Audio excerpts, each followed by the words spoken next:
নমস্কার বন্ধুরা, নতুন একটা ব্লগে আপনাদেরকে অনেক অনেক স্বাগত এবং ভালোবাসা জানিয়ে আজকের ব্লগটা স্টার্ট করলাম। তো সকালে তো যেরকম কাজ থাকে মোটামুটি সেই কাজগুলো তো কমপ্লিট হয়ে গেছে, আগের ভিডিওতে দেখিয়েছি। আর এটা বলেছিলাম যে পার্ট ওয়ান আর কি ভিডিও আমি দেব। তো পার্ট ওয়ান তো দিয়ে দিয়েছি আগের দিন, আর এটা হচ্ছে পার্ট টু ভিডিও। তো সকালে কাজ বাজ তো হয়ে গেছে, বাসি কাজ আগের ভিডিওতে দেখিয়েছি। আর ঘর আর আমার ঝাঁট দেওয়া কমপ্লিট আর কি হয়ে গেছে, উঠোনটাও ঝাঁট দিয়ে নিয়েছি। আর এখন বেলা বলতে ওই 8:30 পৌনে 9টার মতো বাজে, এরকমই বাজে। তো মামাম তো এখন নেই, তো ভাবলাম যে এই ফাঁকে কাপড়গুলো কেচে নিই। আর দেখো এখন কিন্তু রোদ, পরে আবার বৃষ্টিও আবার চলে আসতে পারে। কেননা এখন বর্ষার দিনে হয় কি, মানে তখনই মেঘ তখনই জল আর কি হয়। আর এই যে আমি এখন ভিডিওটা এডিট করছি, তো এখন মেঘ কিন্তু হড়হড় করছে, মানে প্রচণ্ড পরিমাণে কিন্তু মেঘ আর কি করেছে। তো কাপড়গুলো দেখো আছে, তো কাপড় তো কাচতেই হবে। ধরো কাপড় আর কি না কাচলে হবে না, কারণ একবার মানে কাপড় না আমি জড়ো করে রাখতে পারি না, যে জড়ো করে রেখে দেবো তারপর আবার কালকে আবার কাচবো, সেটা কিন্তু হয় না। আমি একবারেই কেচে নিই কাপড়গুলো। আর ছাদটা বেশ পরিষ্কার করে ঝাঁট দেওয়া হয়ে গেছে, ছাদটা নোংরা হয়েছিল। তো ছাদে তো আমাদের দড়ি টাঙানো নেই, তো দড়ি টাঙাবো। ছাদ যে ক্লিপগুলো আছে ক্লিপগুলো কিনে আনতে হবে, তাহলে দড়িতে দিলে পরে ক্লিপগুলো লাগিয়ে দিলে আর কি উড়ে আর কি পালাবে না। তো এইভাবে যে পাঁচিরে পাঁচিরে আমি আর কি যেগুলো বড় বড় জিনিস সেগুলো আর কি ঝুলিয়ে দিচ্ছি, আর যেগুলো ছোট জিনিস আর কি সেগুলো আর কি আমি নিচে আর কি মেলে দেবো। আর তারপর আমি আর কি স্নান আরও করে নেব। বাইরে একটু দড়ি টাঙানো হয়েছে, কিন্তু সব কাপড় জামা ওর মধ্যে আর কি আঁটে না, তো সে কারণে ছাদকে আসতে হয়। আর ছাদে মানে অনেকটা পরিমাণে রোদ থাকে, তো সেই কারণে মিলে দিলে হয় কি, মানে কাপড়গুলো যা থাকে সব শুকিয়ে যায়। একবার উল্টে দিই সব সময়, যে ছাদে একবার আসি, মানে ওই রান্নাবান্না ওই কি বলবো 12টার সময় করে একবার আসি, কাপড়গুলো উল্টিয়ে দিই। তো উল্টে দিলে কি হয়, কি বলবো, ওই শুকিয়ে যায় তাড়াতাড়ি। তারপর দেখো আমি স্নান আরও না, মানে আমার করা কিন্তু কমপ্লিট হয়ে গেছিলো, স্নান করে নিয়েছি। আর কি বলবো, মানে কিছু খেয়ে নিয়েছিলাম, মুড়ি খেয়ে নিয়েছিলাম।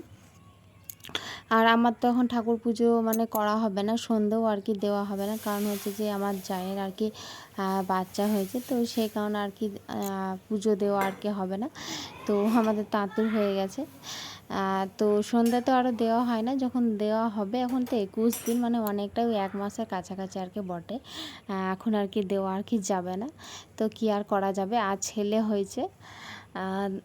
তো দেখো আমি এখানে না মানে ভাতটা আগেই বসিয়ে দিয়েছিলাম, ওই যে স্নান করে এসে কিছু খেয়ে নিয়েছিলাম, তারপর বসিয়ে নিয়েছিলাম। আর এখন পুরো কটা ওই দুপুর 12টার মতো বাজে, কাপড়গুলো একবার উল্টে দিয়ে এসেছি। আর এই ফাঁকে আমি এই যে দেখো ডালটা আর কি ছুঁকে নেওয়া আর কি হয়ে গেল। আর আজকে তোমাদেরকে দেখাবো যে কী কী আমি রান্না করব। আর আজকে হচ্ছে নিরামিষ তরকারি, তো চলো তোমাদেরকে দেখাই কী কী করব। এদিকে দেখো ডালটা কিন্তু হয়ে গেছে, আর এদিকে দেখো ঝিঙে আর আলু কেটে রেখেছি, এটা পোস্ত বানাবো। এই আমড়াগুলো আছে, তো এগুলো আমি রেখে দেবো। আর এই যেখানে আছে পটলগুলো আমি ভাজবো। তো এই যে দেখিয়ে দিলাম, ডালটা তো নামানো হয়ে গেছে। আর এই যে আমি পটলগুলো এখন ভেজে নেব। তো পটলে ওই যে লবণ আর হলুদ আর কি আমি মাখিয়ে দেব। আর পটল রান্নার থেকে আমার মনে হয় পটল আমার ভাজাই খেতে ভালো লাগে। আর ওই যে পটল পুড়িয়ে ওই যে ছানা হয় না, ওই ছানাটাও খেতে আমার কিন্তু বেশ ভালো লাগে। আর পটল চিংড়ি এটা তো ভালো লাগে, কিন্তু ওই নিরামিষ তরকারি না, মানে পটল সেদিন আর কি ভালো লাগে না। ওই একটুকু পেঁয়াজ রসুন না পড়লে মানে পটলের তরকারি ভালো লাগে না। তো সেই কারণে আমি পটলগুলো আর কি ভেজে দিচ্ছি। নিরামিষের দিনে আর কি পটলের রসা করলে আর কি খেতে আর কি পারা যাবে না, ভালোও লাগবে না। তো দেখো এখানে তেল দিয়ে দিয়েছি, আর তেলটা হয়ে গেছে গরম। আর এই যে আমি পটলগুলো এখন আমি ভেজে নিচ্ছি। আর আমার না দুপুরে খাওয়া দাওয়াও কিন্তু কমপ্লিট হয়ে গেছিলো।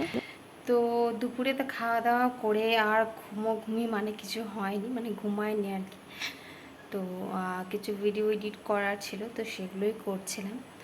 আর এখন আমার ঝাঁট দেওয়া বাকি আছে, তো ঝাঁটটা দিয়ে নেব। আর বাইরে কিছু কাপড় আছে, সেই কাপড়গুলো তুলে নিয়ে চলে আসব। আর আমার হাজব্যান্ড একটা থালে ভাত খেয়েছে, ওই একটা থালেই আছে, মানে আমরা যে মা ছেলে খেয়েছিলাম সেগুলো আর কি ধুয়ে নিয়েছি। তো সেই কাজগুলো করি, আর তোমরা দেখতে থাকো। ওই যে বললাম দুপুরে আজকে কিন্তু ঘুমায়নি, মানে শোয়নি, কিছু ভিডিও এডিট করার ছিল, তো সেগুলো আর কি করছিলাম। আর দেখো কত মেঘলা ওয়েদার আছে, হালকা মেঘলা ওয়েদার আছে। আর এই যে কাপড়গুলো তখন ছাদ থেকে নামিয়ে নিয়ে চলে এসেছিলাম ওই 12টার সময় করে। আর এই যে আমি এখন তুলিয়ে নিচ্ছি, মানে শুকিয়ে গেছে। তো এখন তো আমার কাজ বাজ বলতে এখন ঘর আরও ঝাড় দেওয়া কিছুই হয়নি, সেগুলো করতে হবে। তারপর বলেছিলাম যে একটা থাল আছে হাজব্যান্ডের থাল, কিন্তু ওই যে মানে আরও বাসনগুলো ছিল, সেই বাসনগুলোও কিন্তু ধুতে হবে। মানে বলতে পারো অনেকগুলোই এখন বাসন আছে আমার, একটা শুধু থাল নেই, অনেকগুলোই বাসন আছে। তো চলো পুরো ঘরটা আমি কমপ্লিট করে একদম ঝাঁট বাট দিয়ে নিই। তারপর আর বিকেলে ঝাঁট না দিলে একদমই হয় না, জানো তো। মানে ঝাঁট কিন্তু দেওয়াই চাই, দুপুরেও একবার দিই, ওই কি বলবো রান্না টান্না করে একবার দুপুরবেলায়ও দিই, আর একবার সকালবেলা তো দেওয়া হয়, তারপর স্নান করার আগেও একবার দিই, আর এই যে বিকেলে একবার, মানে ওই মোটামুটি 4বার আমার ঝাঁট দেওয়া হয়েই যায়। আর উঠোনটা ওই যে দুবেলা দিই, একবার সকাল একবার বিকেল। তো ঘর ঝাঁট দিলে বেশ ঝরঝরে লাগে আর ঘরগুলো ভালোও লাগে। আর মামাম যেহেতু একটু বেশিই নোংরা করে, তো সেই কারণে আমার কি বারবার আর কি ঝাঁটটা দিতে হয়। ছোট বাচ্চা, ও তো আর কি বোঝে না যে কী পরিষ্কার কী নোংরা, তো ওর কারণে একটু নোংরা করে রাখে, তো সেই কারণে আমাকে আর কি ঝাঁটটা আর কি দিয়ে দিতে হয়। তো এগুলো ঝাঁট দিয়ে নিই, তারপর আর কি উঠোনটা আমি আর কি ঝাঁট দিয়ে দেবো। আর বাইরেটা দেখো কতটা পরিষ্কার ঝলমলে আছে।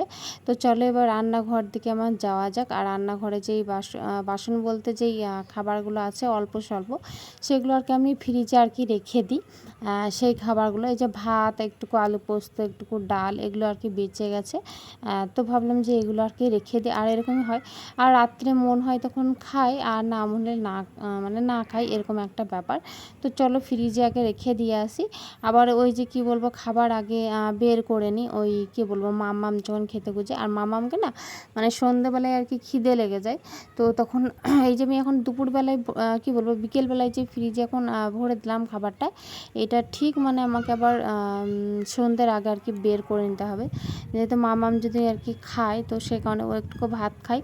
আর ওকে মামামের একটু শরীরটা খারাপ, তো সে কারণে ওকে ভাতটা আমি অ্যাভয়েডই করছি, মানে দিচ্ছি না সেইভাবে। তো চলো গ্যাসটা আমি পরিষ্কার করে মুছে নিই, কেননা গ্যাসটা প্রচুর নোংরা হয়ে আছে।